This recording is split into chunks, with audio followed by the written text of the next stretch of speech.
and welcome into this week's edition of the Duval Dive. I, of course, am Kyle Nash, a student of the game of the Jaguar Report of Fan Nation.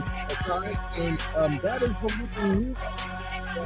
And unfortunately, if you happen to be listening to the simulcast portion of this on the Pro Sports Fans app, you wouldn't have heard the music still going, but you would have seen my guy, Travis Holmes of BigCatCountry.com, continue to dance to the Jacksonville Jaguar championship song. What's going on, Travis? Hey, man, I'm living the dream, doing well, brother. It's a Friday, and I'm getting ready to watch some Jaguars football. Man, it's going to be a good weekend.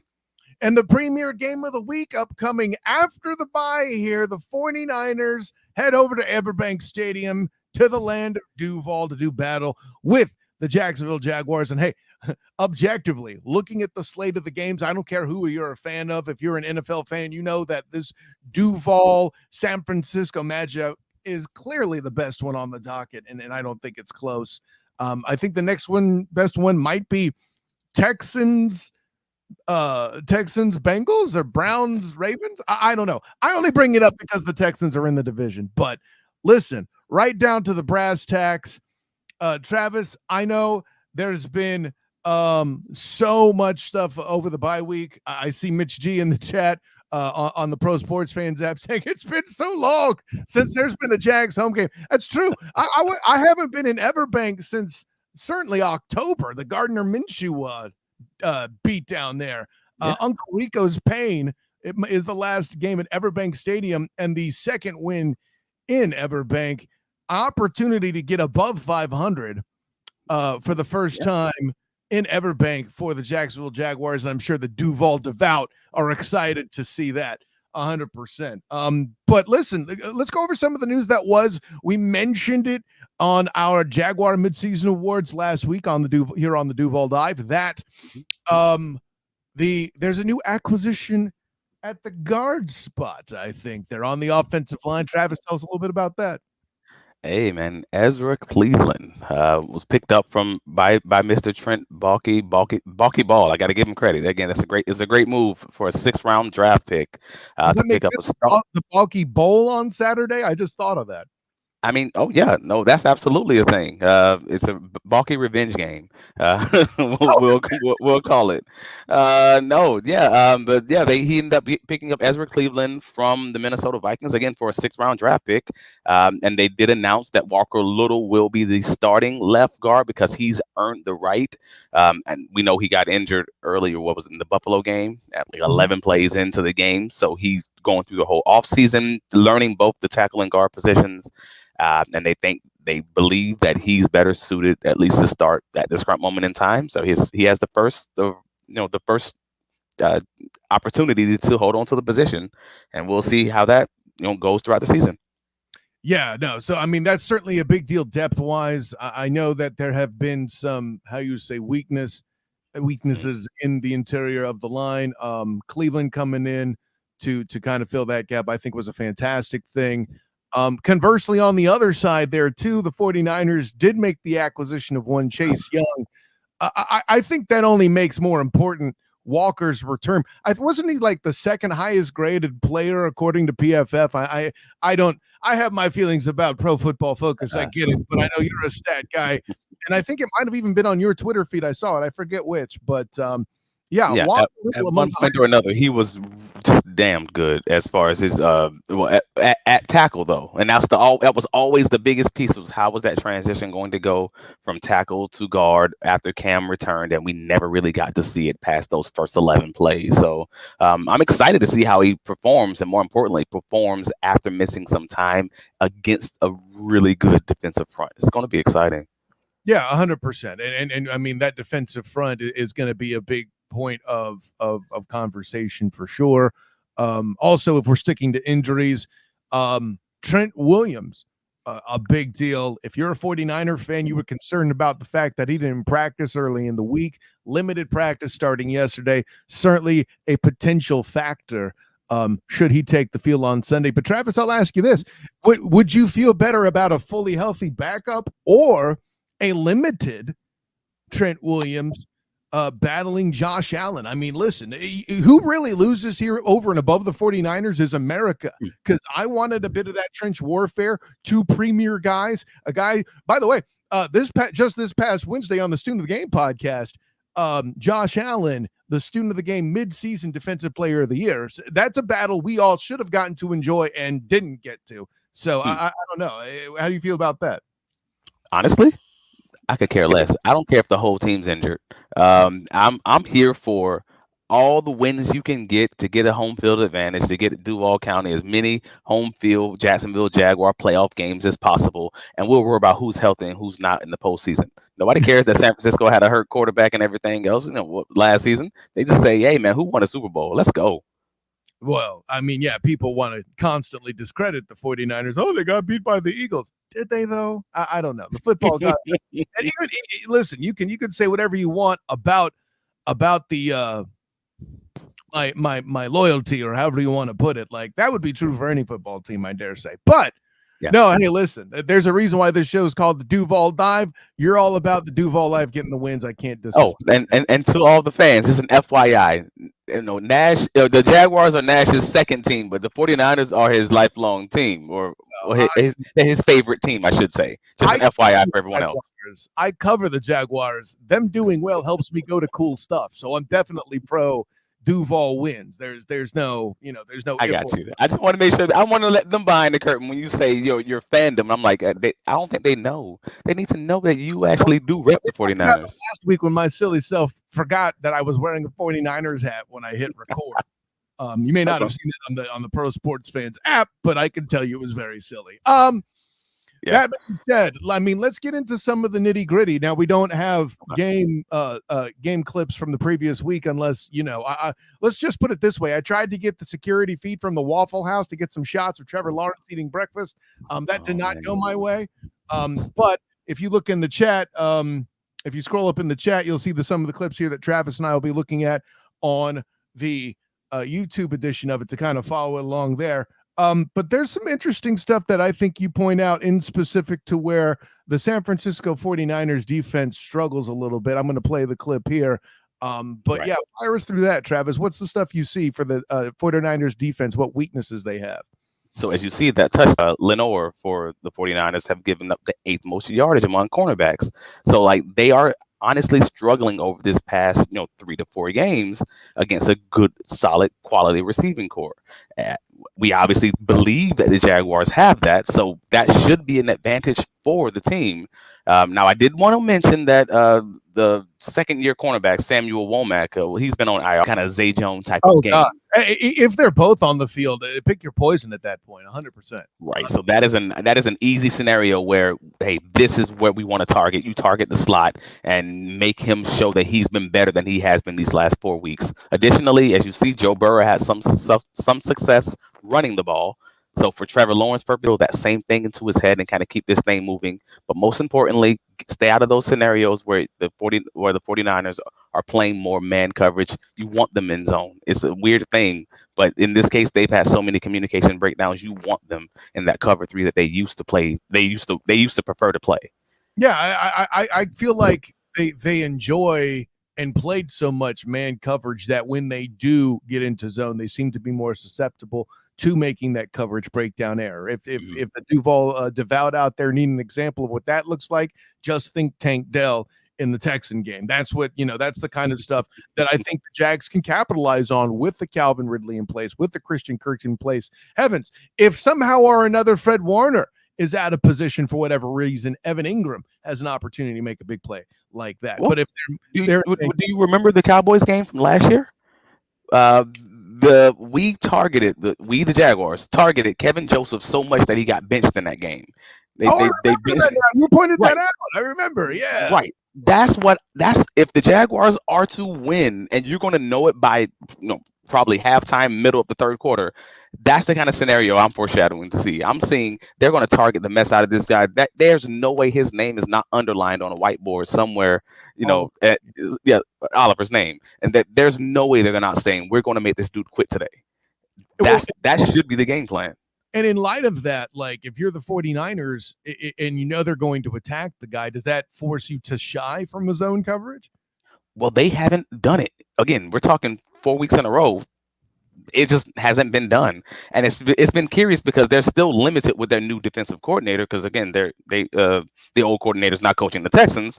Wilks has kind of struggled. Bang up job with the Texans in question, right? Exactly. Right. So Wilson's kind of struggled. I mean, they're bringing him from the booth to the sideline this week, just because they need to change things up and they want to have more communication and him having to being in the guys' faces to stop the coverage bust. Like it's to the point where they are trying to figure things out, and this is the opportunity for the Jaguars to don't let them. While they're trying to figure it out, you keep attacking. So I'm looking forward to that piece. Well, and here's some of the elements too that make the 49ers defense dangerous. I mean, first of all, in that man coverage, when they lock you down, you see right here in the video what happens to Joseph Lee Burrow there as he gets smashed, right? Yeah, and I right. think they may be more inclined to go to that man coverage despite any worries about Oliver or whoever it is, because they also have Chase Young on the docket now too. Now, granted, there are a lot of scenarios where the Niners are good. No question. They got Pro Bowlers up and down the list. But I mean, I think this is where you were mentioning Trevor running was such a big deal too. And I see you got the clip in there too with Chase Young still wearing his Commander's helmet there too, showing his force and how he get in there too. But I guess the question I'm formulating is if and when man is successful, Oliver, I don't think is going to blow every snap, Right. I think Trevor Lawrence running here is going to be in a big element of this game. And also Travis Etienne just in conventional handoffs, keeping things spread, balanced to where you got to keep that group guessing, right? No, absolutely. And the biggest piece of that is you want to have a lead. You want to be successful on offense early. It was something that I was just mentioning early this morning. It's actually impacts both sides of the ball for the 49ers as of late. Is one, Brock Purdy plays worse when they're down, and it's not even close. Like his passer rating drops more than 30 points when the 49ers are trailing, and we're talking just trailing a point. And it sort of remains the same whether or not he can come back in crunch time consistently. So the biggest piece of this is make him want to be Superman, make him want to shoulder the team on his back. And even going back to his college days, that was something that he always struggled with. Is sometimes he would get a little bit outside of himself because he's so aggressive. Wow. Like he's smart but also aggressive. So that's the biggest piece is you want to be successful early, and the Jaguars as of late have been a little bit better at doing that. Now, are they going to be able to do that with this great, I say great because first 5 weeks of the season, this team was great. Right. The roster is still great. And let's be clear, we can talk about injury issues all we want to for the offense. At the end of the day, there's only one major injury. And I'm going to go after your stat about the second half and struggling from behind and all that other stuff. They've only lost 3 games. They just happen to be the past 3 weeks. Personally, as somebody, and I get it. If you're a 49er fan, calling them the 17ers would be appropriate for the past month worth of football because in all 3 games, they've only scored 17 points. It's literally the number they've been sporting. But I don't think as much Brock Purdy having issues coming from behind, which is more difficult to do in the NFL. I'm not cheapening that. But I think that number also correlates very conveniently with with Trent Williams missing. I think what's essential for the Jaguars to be successful is for the defense to figure out quickly what Trent Williams is actually capable of doing with an accurate picture. Is he slowing Josh Allen? Can you open up for a potential stunt or something to get in there? Also, internally, something that you and I were talking about before we start, they're going to have a backup guard in place. Aaron Brooks is on the injury report. Falaransu Fatukasi may have a big day today, and I'm looking for that. What about you, Travis? Bingo. That's the biggest piece. That's the biggest place where Brock struggles as far as pressure is concerned. It's not the tackles. Everyone's talking about Josh Allen, and rightfully so. The man is, a potential defensive player of the year candidate. He may not win it, but he's absolutely in that conversation. He is the student of the game midseason defensive player of the year, and no one can take that away from him. Right. So he's there, and we're talking about him rightfully so. However, for this team, inside pressure is what they've been consistently giving up, and inside pressure is what would be a problem with Aaron not playing. Again, he was week to week as of last week, as of the bye week, and he has not practiced this week at all. he's unlikely to play. So with them having a backup left guard and potentially whether or not Trent Williams plays, we don't know at this current moment in time. It's quite possible. There's a scenario where the entire left side of their line is playing backups. Hey, this is the game. You talked about stunts. Yeah, that's is it, absolutely. Devon Hamilton, Smoot, Adam Goskis, yeah, Roy Robertson, etc. Hey man, have a day. Like this is what we need. Don't allow him to step up in the pocket and let's see what this looks like for them. Yeah, that defensive tackle core is sneaky good. They're not Buffalo Bills good, but they're very good. I appreciate what they do in that part of it 100%. But they're both equally underrated. That's why I mentioned that Bills connection there. Offensively, I have to say, the Jags. I'll ask you, Travis. Okay. Have we seen 60 minutes of offense? I mean, not but a full game's worth of offense from this team yet? Because I don't think so, right? We have not.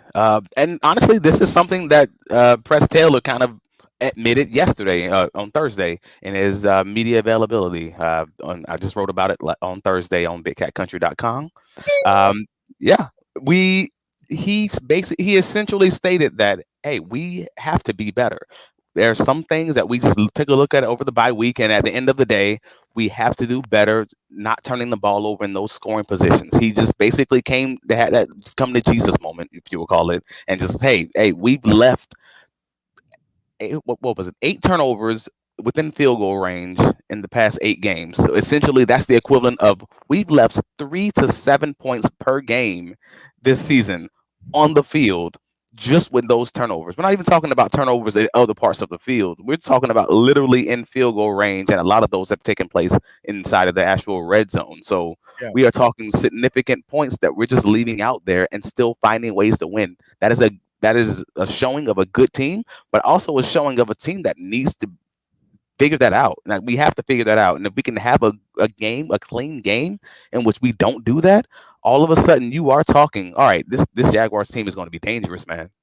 Yeah, 100%. Well, and here's the question I would ask, and I'll even throw this to the chat on PSF there for those who are listening to it. I mean, the way you can listen to this show on this many platforms through the Pro Sports Fans app, on iHeartRadio with the 3-point conversion, on A7BN Sports through old school 101.com on Sunday leading into the game, while our good friend Captain Chris Hill and myself will be driving to EverBank. By the way, for those on the Pro Sports Fans app, look for a post-game live reaction from EverBank, as I'll be talking about and wrapping up the game from there. We'll see if I can do it from the field. We'll see what happens. But all that bing aside that I just did there, also look for whatever my write-up will be for the Jaguar report from this game as well. Bing! But here's where I'm at. And you know, we could talk about loyalties and fandoms. I am just a football guy writing about the Jacksonville Jaguars.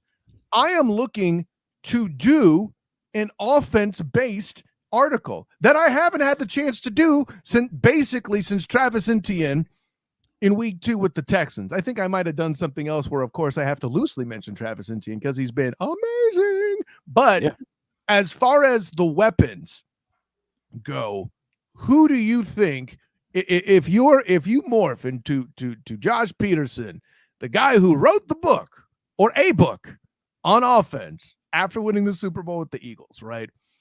How do you what's the main weapon you're using here? I mean, you're talking about attacking Oliver. Do you do that by moving around the field? What's the main focus here? Well, honestly, that was one of my biggest concerns, the biggest issues within this game is the question mark of Zay Jones. Because if Zay plays, that's a Zay Jones, Christian Kirk week.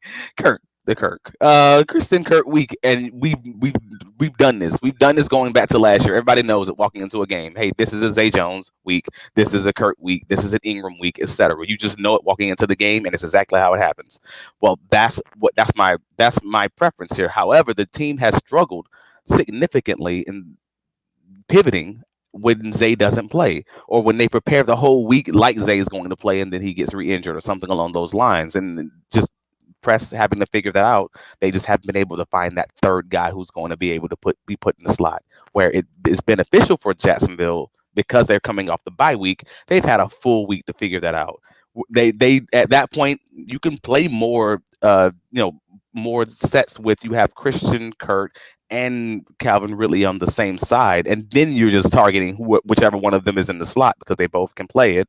Cool, and you just have whoever your third receiver backside, and we'll figure that out. That's dope. That's fine, and that's kind of what I'm hoping for. That's what I'm looking for, more of those situations. And if Zay plays, this is a lot easier of a conversation because honestly, if Zay plays, I think the Jag win. If they don't play, it's going to be a closer game. It's going to be a close game either way, but that's kind of where I'm leaning with that.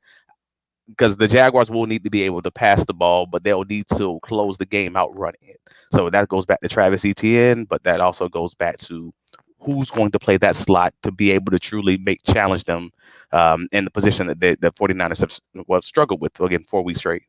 Well, and to make that happen, they're going to need to buy a lot of time in the backfield. We talked about Chase Young and Fred Warner, but we would be foolhardy to not bring up the man Nick Bosa himself. And a lot of teams have shown success throwing chips from basically anywhere they can think to, just the kitchen sink at Bingo. This guy here too. Like the videos in the chat on the PSF app, but here if you look down bottom side of the form, just a bink and he's on his way out right there, and right. Oh, by the way, happens to also get the catch because the middle of the field's so wide open. I mean, just anything that buys Trevor Lawrence an extra second, and we've seen how good Trevor's been, not only protecting the football when he runs and himself, generally speaking, but his ability to wait till that last moment and still not make a mistake with the football. And listen, with him, seconds can kill a defense, and that extra little pink on Bosa would be helpful. I would even add this, Travis.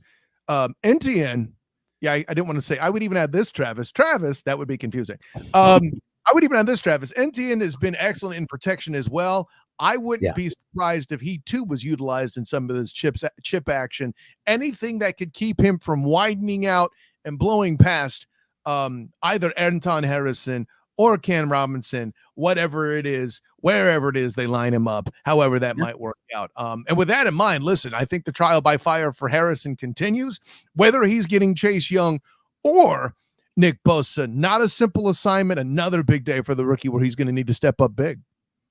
Oh, no, I fully agree. This is going to be just, again, one of those baptism by fires in the Doug Peterson phrasing games where it may not be them putting him on an island. But again, the Jaguars so far in 2023 have been a top 3 team as far as leaving their tackles on an island.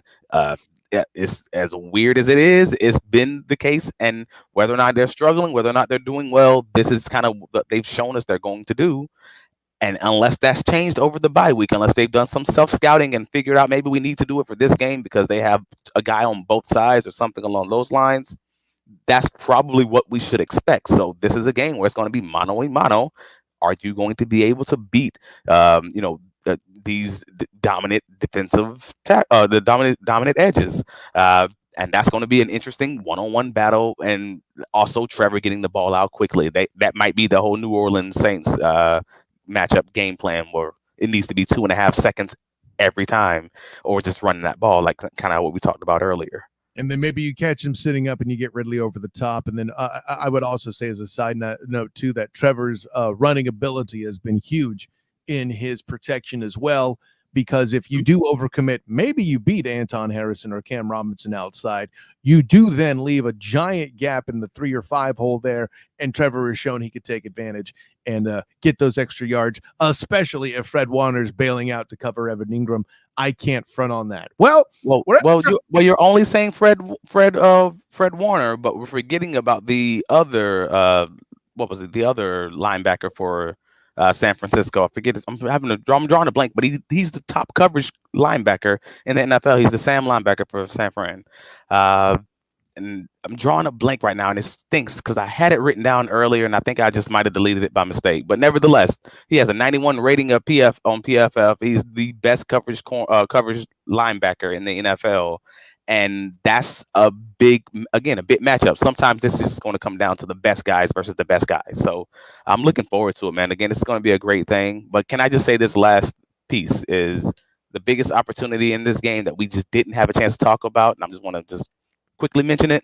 Brock Purdy's turnover-worthy plays. They talked about it in San Francisco circles. His turnover-worthy plays, basically plays that should have been interceptions, whether or not they were, has increased more than twofold since 2022. And that's been the biggest thing when you're going against a defense that is best in the league at forcing turnovers. Cool. So if the Jaguars, if they're going to keep getting their hands on the ball, and they have Cisco coming back and Campbell coming back, that sounds like a good situation. Just don't drop the picks. I hope they're on the jugs machines. I hope they're eating at Wheaties. I hope they're putting Stickum on their gloves, man, because that could absolutely be a 2 to 3 interception game, like against the Cincinnati Bengals. And for those of you actually Cincinnati actually did have 3 interceptions, but one of them got called back for a penalty. So Purdy's putting the ball on the defender's hands. I just hope the Jaguars can hold on to him. You wouldn't be talking about Burks, would you? Oren Burks? Is that the linebacker? Yes. Goodness gracious. Yeah. It was drama. Yeah, he's solid, man. He had the pick against what was it, the Cowboys? And I was like, dang, that came from the other half. One would have to ask which one when it comes to that game, but that's a month ago now, so we won't even talk that trash. But Travis, tell the world what you think is going to happen. I think Zay doesn't play. I think he's going to need another week. And with that, I think it's going to be a real challenge of a game back and forth. Who's going to win those individual matchups? And if the Jaguars play a clean game, I do see them beating the 49ers. However, we haven't seen that clean game just yet. So I'm probably going to lean 49ers 24, Jaguars 23. But I am talking a real true back and forth squeaker. That's a really high score you're pointing out there. And you're really 24-23? Absolutely. I said it. By the way, the bet for this game is the under, folks. Okay. You're going to come at me talking about clean games when we have a 49er defense, and your Duval devout will tell you and remind you of a stat you just dropped that this team leads in takeaways. And you think they're going to get 44 points combined? I don't. Our team turns the ball over too. I don't know. I'm trying to figure out who's going to be clean. That's what makes it sloppy. Both sides are going to make mistakes. That's my point. There is no cleanliness. Okay, Mr. Clean should not be advertising this week in this slot. That's what I'm telling you. If you want to advertise your Mr. Clean products, do it on Fox this week, because this is AFC hosted game, and CBS will not be showing anything clean if this is on the TV. Okay. That being said, the closeness of it, I think you have right. I think this is going to be slobber knocker. Whoever gets to 20 points, I think wins the game. For me, I got 2017 Niners for this one. The Niners are getting 3 points, so I would actually bet, are giving up 3 points. So I would, don't bet this game this way, but I would bet the Jags because I want that field goal. I think it'll be that close. Yeah. But granted, I think that was the spread back on Tuesday. I don't know what it is now here on Friday. But yeah, all the above to say, I have the Niners in an absolute close one. You're absolutely right. It'll be trench warfare. I think a Fred Warner interception makes the difference, and I don't think it'll be something that will necessarily be Trevor's fault. I think it'll be something where and Anton Harrison gets beat one time and Trevor's forced into a mistake. I got you. Yeah, I don't think, again, not to say that there won't be mistakes made. Let's just say that Brock will make plenty of throws that aren't Purdy. Anyways, no. So with that in mind, I think that's a good place to wrap it up. Travis Holmes, tell the people. Hey, man, I can be found on all the socials, Travis D. Holmes. Yeah, you can find me here every Friday at 11:15 a.m. on the Duval Dive, a Jaguars podcast. And you can also find me on the PSF app. You can find me on Tuesdays on the South Florida Tribune Inside the Pigskin podcast also, and find all of my writings covering the Jacksonville Jaguars on BigCatCountry.com. Awesome stuff, Travis. Thank you once again. Of course, I'm Kyle Nash, the student of the game. You can find me on Twitter at the SOTG. Find me on Instagram and Threads as the same, the SOTG. Find me on Facebook as the student of the game. Check out my writing with the Jaguar Report of Fan Nation for SI and also the 3-point conversion. Check out also the 3-point conversion iHeartRadio channel, as well as the YouTube channel where I do a wrap up there too as well. Also here, check out the PSF app, I'm going to do a post game on site from EverBank Stadium tomorrow. And then the next road game, Travis and I will be back for a watch along. So check that out. That'll be 2 weeks because the Titans are in EverBank the following Sunday. So, you know, you might have to wait till after Turkey Day. Or no, actually, it would be after then. That would be the Houston game, I believe I'm talking about at that point, if I have my math right. Someone can correct me, but yeah, so all the above in mind. Also look out for my work with A7B in Sports and oldschool101.com, as well as on Saturday, I will be at FPC Mortgage Stadium, the Bounce House, as UCF hosts Oklahoma State with the black and gold banneret. I think that's everything. So anyways, thanks to my guy Winder and Mitch in the chat for joining us there on the Pro Sports Fans app. An honor, joy, and privilege. But until next time, everyone, class dismissed. Play that theme music.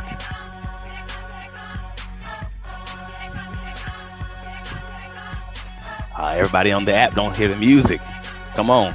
You're already out the screen. Yeah, I know.